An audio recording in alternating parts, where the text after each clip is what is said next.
things slow down. Baby, we took a trip, now we on your block, and it's like a ghost town. What's up, y'all? It's your girl Kiara, and I am back with another video. And as you can see by the title, this will be a this will be a movie review. As y'all can tell, I am just loving this microphone. When y'all see it, it's gonna be out of order because I've already used it before now, and I've figured out how to merge the sound with the video. Let me tell y'all, editing YouTube videos is a whole thing, especially once you get into the groove and you realize the different turn this down. I always start recording when it's too bright in my face. Once you realize like the components that it takes to actually edit a video, like advanced or whatever the case may be, like you gotta buy a lot of parts and know all these parts, and it's a whole thing. I'm trying to get to the point where I can hook the mic up to the camera, but right now I have it hooked up to something else, which y'all don't give a damn. So let's go ahead and get to this movie review. The name of the movie is Talk to Me. As of today, it came out last week, Thursday or something like that. Came out in the movies.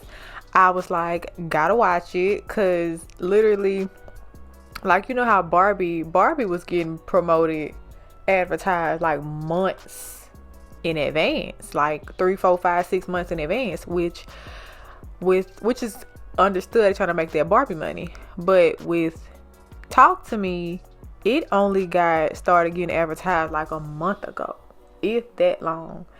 So once I saw it, I was like, ooh, I like that. And apparently it was made by producers who owned their own YouTube channel, and they like did skits and stuff like that. They made like low budget movies, and this movie right here does not look low budget at all. It was really, really good. Could not tell you these people's names, but just know that they did their thing. So before we get started, spoiler. This will be a spoiler review like it always is. So yeah, just know that. I'm gonna try to make it as short as I can, because the movie, let me see how long the movie was. Dang, I can't see how long it was. I'm gonna take a wild guess and say it was like, it started at 12:05. I say probably like an hour and a half, give or take an hour and a half. Really good. So before I get started, make sure y'all like, comment, subscribe, share, all that, because I know y'all want to support your girl.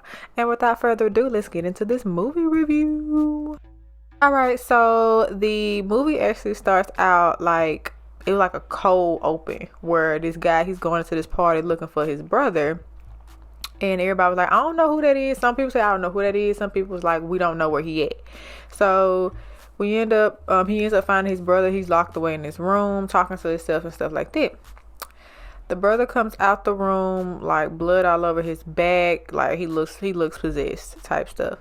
So the brother is walking his other brother out of the room, and people don't pull their phones out and recording. And mind you, this took place in Australia. So he brings his brother out, and as soon as they make it to the kitchen, like everybody got their phones out. And the brother was like, put y'all phones up. This is not funny. This is serious. Like, y'all put the phones up.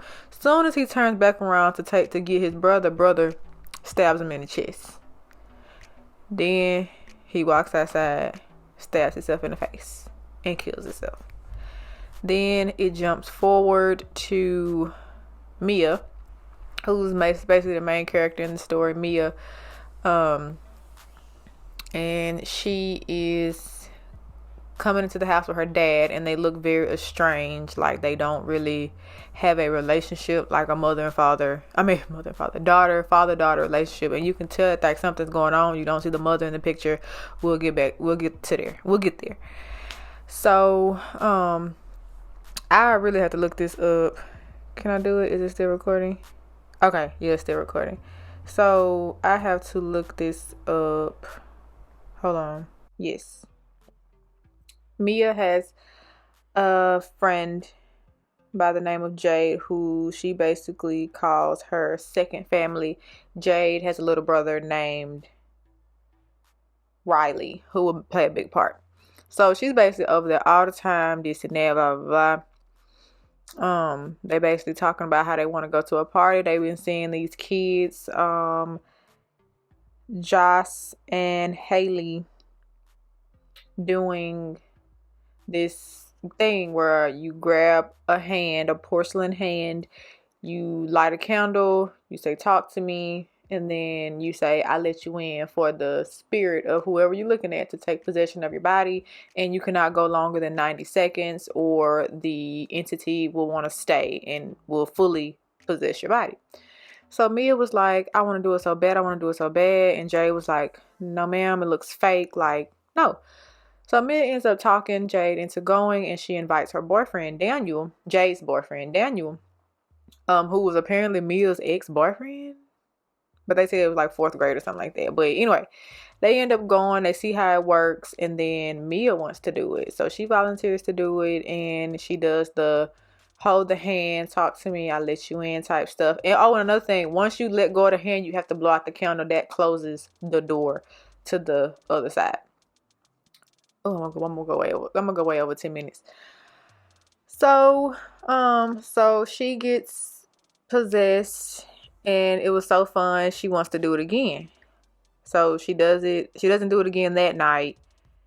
But they invite Joss and Haley over to Jade's house, and the mom was smart. The mama was like, y'all having a party tonight?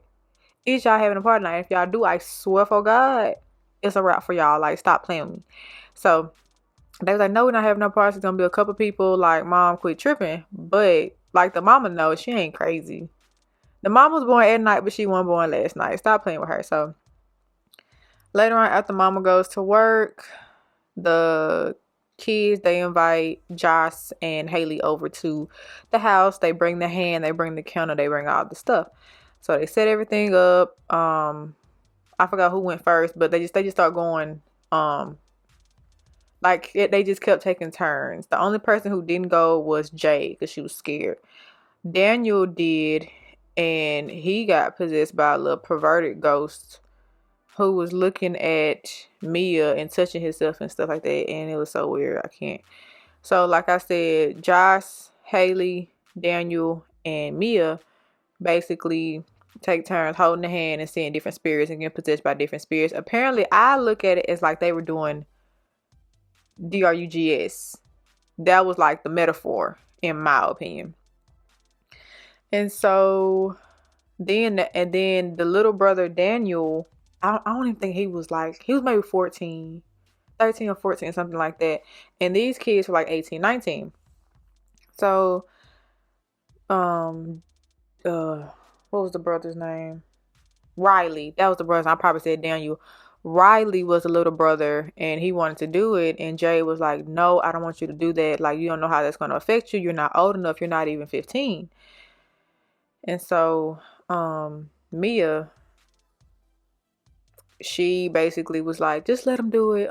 It doesn't have to be the whole 90 seconds. Can it be 60 seconds? And then Mia started feeling bad, like maybe you are too young. And then she was going back and forth with herself, and she was like, oh, okay, fine, 50 seconds.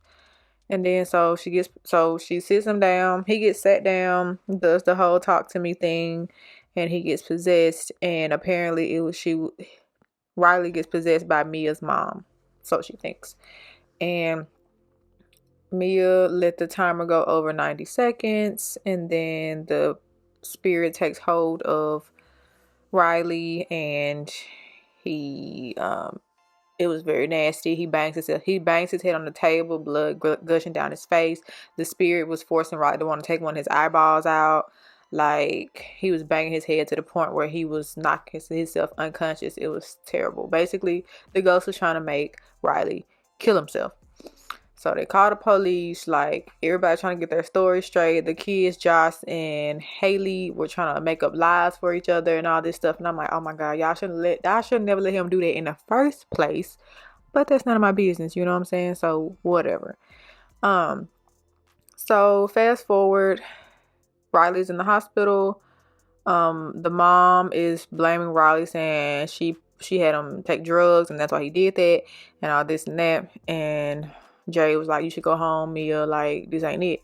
So at this point, Mia starts seeing shadows of her mom and hearing her mom's voice and all this and that. She ends up stealing the hand and taking it home because that little moment before Riley got fully possessed, she was talking to her mom, so she thinks. And then so she took the hand, she tried to find her mom again, and her mom, at the end of the day, I think that was not her mom, that was another spirit pretending to be her mom at the end of the day. So this girl is getting so obsessed with trying to see her mom, but at the same time, the spirits are taking over her. Like, it's a whole thing. She ends up asking Daniel to stay the night with her because she's scared of sleeping alone. And then Daniel, the boyfriend of Jade, wakes up to Mia sucking on his feet.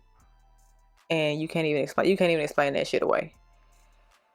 And what else? Fast forward, nobody likes Mia. Mia's trying to save Daniel because Riley, because every time Riley gets a little bit of his conscience back, he tries to kill himself. The spirits that are taking control of Riley's body is constantly making him try to kill himself, and it's so bad, so terrible. And what happens? Mia's mother is talking Mia into basically trying to kill Riley to save his soul. And that's not what it is. We find out that the only way to save Riley's soul is for Mia to kill herself because she was the one who left the door open and she needs to close it. So Mia's mother is talking Mia into sneaking up there. She ends up sneaking up there after stabbing her dad in the throat, in the neck, on accident, because now she's seeing visions. The door is still open, so Mia's mom is making her see a lot of stuff that she should not be seeing, including a fake her dad. And so basically the spirit is lying to Mia, telling her everything she wants to hear, saying her mom did not kill herself, which she actually did. She ended up overdosing on, I think, pills or whatever the case may be. And her dad was the one who found her and dragged her out the room. He was pounding on the wall and she left a note. The dad never read it even after a full year. It was very sad. So the spirit of the dad comes in and tries to choke Mia out. She finds some scissors, and just terrible timing, Mia's real dad comes through and she stabs Mia's real dad. Mia stabs her real dad in the throat on accident. And so he's bleeding out. And Mia runs to the hospital to get ready to go kill Riley, which is so sad. And she lures Jade away from the house. Jade ends up finding Mia's dad in the room, damn near bleeding out. So Jade rushes back to the hospital. She sees Mia rolling Riley to the interstate where she plans on pushing him out into traffic and killing him, because I'm guessing she couldn't kill him like herself. Like, she couldn't stab him like she did her dad. So Jade ends up catching them right before Mia pushes him into oncoming traffic. I don't know if Jade pushed Mia or Mia just ended up walking out into traffic. But next thing we know, Mia is laying down in the road with half her face just fucked up. And she walks back to the hospital like everything is fine. And she sees like nobody's talking to her. Everybody's just ignoring her. Time is going by super fast.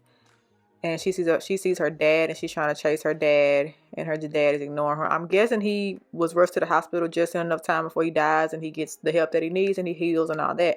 And Riley ends up healing, and he looks way better. They're getting discharged from the hospital, all that good stuff. And then she notices everything goes black, and she only sees this light at the end of the tunnel. She gets closer and closer to the light, and at the light is a hand. So she grabs the hand, and it's a group of people doing the talk to me thing. And she was like, it sunk in that she was now one of the spirits in the other universe, the other realm, or whatever the case may be. And yeah, that's it. That was Talk to Me, which is it was very reminiscent of if y'all ever seen this movie called Mirrors.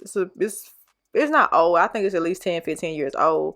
So good. That's what reminded me at the end where she dies and she gets transferred over to the other realm. I'm not gonna spoil Mirrors if y'all haven't, but Mirrors, it reminded me a lot of Mirrors at the end. That's probably where they got the inspiration from, but I don't know. I'll never know.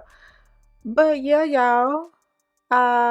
Very good. I love it. It's a mixture of gore, of suspense, of thriller, of drama. It's a whole hodgepodge of everything I love to watch in a movie. And it's a great watch. I would encourage y'all to watch it if what I said didn't spoil it. But yeah, y'all, that's it. I guess I'll start rating the movies out of 10. This one I give it an 8 out of 10. It was really good. I give it an 8 out of 10. This concludes my movie review of Talk to Me. Make sure y'all like, comment, subscribe, share, all that, because I know y'all want to support your girl. And like I always say, I will see y'all in the next video. Bye, guys. We took a trip, now we on your block, and it's like a ghost town.